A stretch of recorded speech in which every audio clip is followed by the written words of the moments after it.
Hey, Eiyo. I'm seeing a lot of that in like how you've been making kwento about how you operate. Mm-hmm. You're really building relationships. You're Yeah. not focusing on profit. You're really That's true. looking at the personality of your co-founder, Yeah, valuing how genuine they are.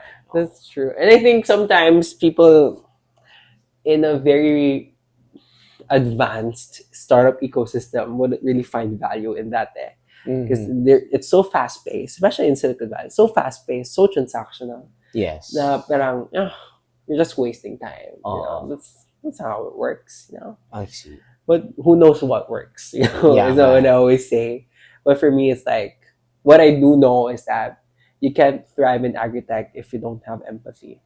Yes. Like it will always seep in eventually. It will always come out eventually if you're there just for the sake of being there. Yes. Yeah. So I think that's why everything that I do always stems from that community. That's good. Yeah. I want to also ask you about these corporate partnerships you Okay. have. So you're not disclosing who you're partnering with, but I Yeah. want to ask you, like, how did you get connected then with them? Oh well. Again, I think. How do I say, bro? This is what I. Okay, short answer. They reach out to me. Okay, cool. Short Okay. answer. They reach out to me. But again, as I said, I think AgriConnect has a very reversed way of doing startups. Parang usually, Okay. diba, like a startup would produce something na Yes. as a product, but no one knows who they are. Oh. But for me, it's the other way around. They Okay. kind of know I exist, Okay. but I don't have a product yet.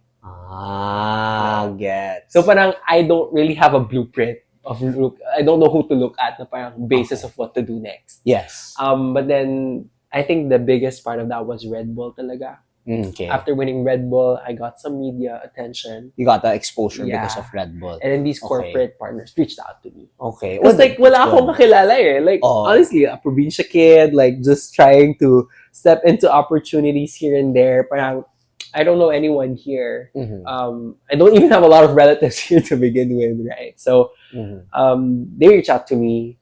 They're like, oh, we have this, we have that. And we just keep listing it down. Okay, that's cool. But we're trying to see where the intentions of AgriConnect is at the short term and so see who we could partner with at the short term Okay. and eventually at the long term.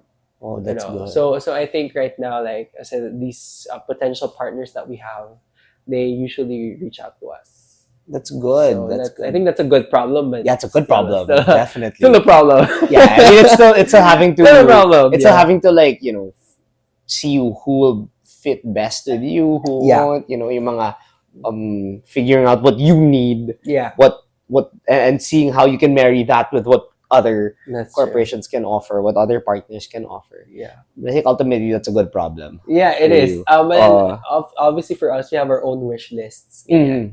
But I think it's for the later stages now for startup. Yes.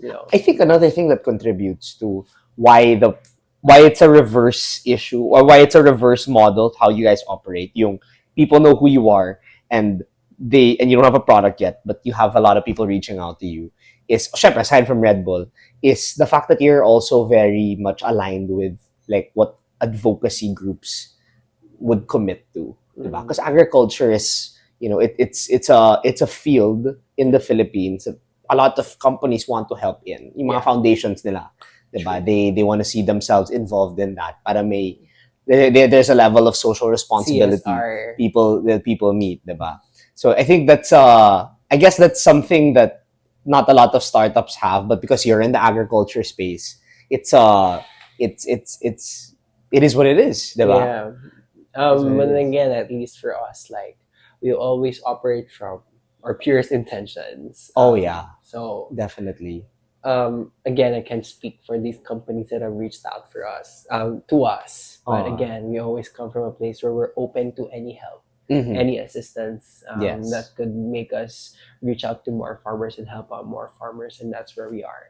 And I hope a lot of these potential partners They will be push inspired through. by you. Yeah. And they push through. And they push through. I mean, ultimately, like even investors, sana they see through like your intentions and they can and hopefully they share the same intentions also, Yeah. diba? Kasi imagine you have an investor na puro pang profit lang, but then you're not looking at that.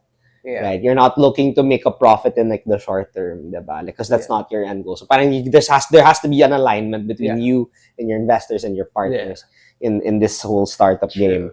Well, I must nuance though that maybe there's like, but di ka na lang like NGO, diba? For me kasi parang... Oh, okay. What's your take on that? Sorry. Go. I think in terms of like the scalability talaga, I think turning it into a startup gives us more access to resources at a faster pace. So we could actually get more people on board, more farmers on board. Yes. But again, I think something also pala that I forgot to mention kanina is where I'm at as an early stage startup is actually de-risking two things, right? The technical aspect, which is actually mitigating that risk by actually providing a proof of concept. By actually producing the MVP and putting it in the farm. And then the second thing I'm doing is like de-risking the market aspect. So who are we actually targeting? Yes. Right. So not just maybe we're obviously cannot really pin it down on farmers. But as I said, if you're a farmer, if you're an agribusiness owner, technically you're still a farmer, right? So we're trying to see which of the value chain will we be targeting first? Is it the actual smallholder farmer? Is it actually the agribusiness landowner? Is it the distributors? Is it the production facilities who would want to care more about the quality of the crop? You know, so these are the things we're looking at right now, and with partnerships and whatnot, hopefully we could get to actually pin that down. And again, these nuances, these intricacies, we feel like we could navigate this further and better if we are operating as a startup rather than an NGO. But again, an NGO, there were NGOs that have reached out to us. Good. And again, like what we have there is really that direct connection with farmers. And having those collaborations, we hope that we're able to actually scale the advocacy further for everyone's benefit. Yeah. Good. Hey there, thanks for watching the highlights of the Hey Eiyo podcast. If you enjoyed, why don't you like this video and subscribe to my channel? You may also watch the full episode by clicking the clip in the middle.